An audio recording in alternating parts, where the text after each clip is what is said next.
When my ex left with my kids and I came home to an empty house, I was full of emotions, a lot of different emotions. And today's video is about why I don't badmouth my ex-wife. In fact, from the very beginning, although I was filled with fear, frustration, and confusion, the one thing that I knew was that whatever she did, she must have had a reason for doing it, even though at the time I couldn't understand what the reason was. And still 2 years later, I'm still somewhat confused as to the reason why she left. However, over the last 2 years, I've worked on myself and I've worked on this one point. I've never been in a situation where I've really felt like lashing out and bad-mouthing my ex for what happened, because I also understand that the reason why she left must have been something to do with me. It takes two to tango, and if one person in a relationship is not happy, then sometimes they have to go through drastic situations to get away. And although I couldn't understand why that was and the reasons behind it, I can understand that she had a reason and she did it. So for the last 2 years, some of the things that have frustrated me has been the whole process of the divorce. I felt pressurized in many situations to do many things that I didn't want to do. And I also had a long stretch where I wasn't able to see my children. And that was deeply, deeply heartbreaking. However, during that time, I took that time to really look inside myself. Externalizing your feelings of hate for what an ex has done to you is never a good idea, because it doesn't really move the situation forwards. Not for anyone around you and not for yourself.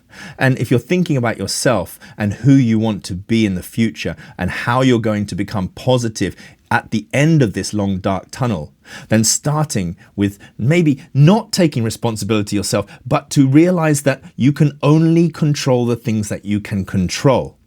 This is where I started, and I realized that being angry at my ex or lashing out or bad-mouthing her was not going to help me, not going to help my kids, or not going to help anybody in this process. So what I tried to do was to try to think of it from a standpoint of she had her reasons and I just don't understand those reasons. And it is what it is. And sure, there are many times when I wanted to fight for things to make sure I got to see my kids, to make sure I was getting that visitation, to make sure that I wasn't getting run over and backshafted in this divorce process. However, those are much more business style oriented things. Emotionally, I needed to be close to my kids, and that was really tough for me not being close to them for that time. And luckily now I'm able to see them twice a month, which is not perfect, it's not great, but in this whole situation and in this land in Japan, that's quite a good arrangement, believe it or not. So why is it important not to badmouth your ex? Well, first of all, from a standpoint of the court, if you're badmouthing your ex throughout court proceedings, the court is going to look at you as being unstable. And it's also going to look at that as a sign of aggression. And that sign of aggression is going to help the court sway in her favor. If you are unstable, if you are aggressive, then the kids will not be safe with you. And that's the outlook that the court has. Staying calm in court in mediation is of utmost importance and gives you the best chance to retain visitation and retain a relationship with your children in the future. Number 2, by badmouthing your ex, really what you're doing is you're making yourself feel worse, and you're living in a past. You're trapping yourself in a past that is no longer controllable. It's done. It's in the past. And you're creating a moment in the present, which is giving you the pain, recurring pain every time you badmouth her, of what has happened in the past. And that is preventing you from moving forwards into a more positive and a better future. It's preventing you from becoming a better person. Now, let's take an example. Imagine if you meet a new person and you start dating again, and you're full of resentment for your ex, and you're talking to your new person about how much you hate her, how much she did this, how much that, and how much she caused all your problems and tore your life apart. Your new partner is going to get the red flags out, and it's going to be like, whoa, this person obviously is going to do the same for me if I do anything wrong, and therefore won't feel comfortable in that relationship. And so now you're affecting your present by something that happened in the past and something that you have no control about. This idea of control, being able to control yourself in the present and not be triggered by things that happened in the past is a very important hurdle to clear. Because if you can realize that the person who you are now can be different from the person or the things that happened to you in the past, then you're on a much more positive trajectory to a better future. Is it difficult? Yes, it can be difficult. But the goal should be to try to enjoy each day and improve yourself each day, and therefore not allow the actions of other people which you can't control ruin your day or carve and chisel out who you are in the now. Children are like hostages in this kind of situation, and if both parents are always talking badly of the other parent and the children are in the middle, it's not good for the children. Of course, the children don't want to take sides. They're young, they're impressionable, they're moldable, and the last thing I want to do in my situation is to mold my kids into preferring me over their mother. I feel that they should love us both and we should love them as much. I also feel that I should be civil and nice to my ex in the interest of myself and my children. I've come to a place now, 2 years later, where I have literally no problem communicating with my ex on the phone, and I have no problem when I see her face to face to pick up and drop off the kids. That's something that I control, that's something that I am, and that's something who I've become. And my kids really enjoy the fact that there's no problem there. Now, I will say that when I go and pick up my kids and I do see my ex, I get a feeling that she's not quite there yet, but that could just be in my mind. And sometimes I do feel that there is a little bit of a cold border there. But again, it's not something that I can control. Even if, for example, she chose to be cold to me, I have to respond with warmth because that's the person who I am now. And I'm not going to let that coldness, or I'm not going to let any kind of those feelings of a downward attitude affect my day or affect who I am or affect my presence in front of my kids. So is it easy?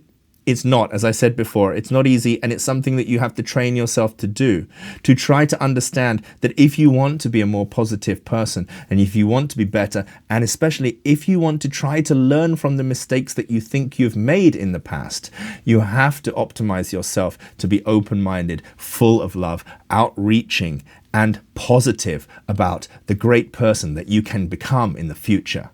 It doesn't take long for it to become a habit, and once you get used to bad comments and bad things and bad letters from the court not upsetting you so much because it's out of your control, and you just focus on the things that are in your control and what you can do to be the best in that situation, then you're going to start feeling much better. And just like any habit, a month or two of that and suddenly you're flying high in the sky. And that's where you want to be. You want to be untouchable. You want to be in that place that no matter what happens from your exterior, the interior you is training and building to handle anything. Water off a duck's back, so they say. Another reason, especially in Japan, why you don't want to be heard bad-mouthing your ex is because possibly your ex controls all the power. If the kids are living with your ex, then she controls all the power. Even if the court gives you visitation, if you've said something or done something to really upset her, then she can easily prevent the kids from seeing you. We have heard stories of indoctrination with the whole family indoctrinating the kids against the father or against the estranged parent. And that's something that I don't wish to happen. I don't see any reason for it to happen. And if it happens in the future, I will be deeply saddened by it. But again, it's totally out of my control. If I worry too much about things that could happen in the future, then we have two ways of thinking. One, I might actually inadvertently make it happen by worrying about it and focusing my energy there. Two, it might never happen, but I will ruin the whole of my present time until that time by worrying and getting myself wound up and down about it. Not worrying too much about the future in situations like divorce is the best card you have to play, because that keeps you positive on a day-to-day basis. And sure, there are little ups and downs, and you may fall down and you may fail a couple of times, a few times, but get back up and keep on that positive horse, keep on moving forwards. Bad-mouthing other people and trying to blame other people for the situation you're in now, although easy to do in some situations when crazy stuff happens and you can't believe what's happening, the best thing is to try to take the double breath and to relax and to know that it is out of your control at this moment, and think about what you can do best for yourself to gain as much power as you can in that situation. Whatever happens is probably going to happen anyway, and how positive you are is going to have a massive effect on how you can handle those situations. One of my friends once told me of something called LA Cool, and I never really understood what it was when I was younger, but now this is it. You got to do it. LA Cool. Whatever they say, whatever happens, you're just cool. Did she hurt me? Did I feel hurt? Did I feel frustrated at times? Yes, I did. However, I've learned over the last 2 years that the best way to get through it is to try to focus internally on yourself. Bad-mouthing somebody else, even when you're driving, shouting at somebody else through the window when they can't hear you, is not going to help your day. It's just going to make you feel down for the next few hours, and they will just drive on and they won't even notice what they've done. So now you start to see how useless it is bad-mouthing somebody who doesn't even hear what you say. Divorce can inevitably bring out the worst in people, and it is a horrible thing to go through emotionally and mentally. But if you can stay on track and try to stay positive and try not to go down that dirty hole, if you can stay calm and be nice in any situation and not get dragged into that fighting, whether it's mental or whether it's vocal, then you will stand a much better chance of becoming a better person, thriving. And therefore, in the future, because you're a better person and you're positive and you would have done things, you would have changed your life, made it better, lived with the situation, not against the situation, you will meet somebody else if that's your wish. And if your wish is not to meet anybody else, your single life will be stronger and you'll be more into your creative endeavors and you'll be better at your job, better at what you want to do.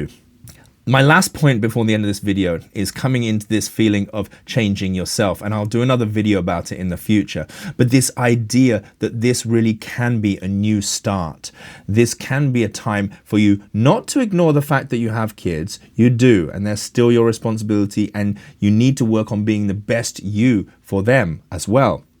But this is a great way to reinvent yourself, to think about who you can be now that you're in this space where it's just you. So instead of fighting against it and being angry at everybody and being depressed, which is difficult, I must admit at times, try to think positively, move forwards and become the best you can be. If this kind of thing interests you, then please subscribe to the channel. I'm trying to build this community around divorce and divorcing Japan, and I hope that you can join the community and subscribe, like, and guess what? You can buy me a coffee now, which is something I'm trying out. If you want to support my journey and support my channel, please click the link below and buy me a coffee. I love coffee, so I'll be very happy for that. Thank you so much for listening, and I hope to see you in the next video. Bye-bye.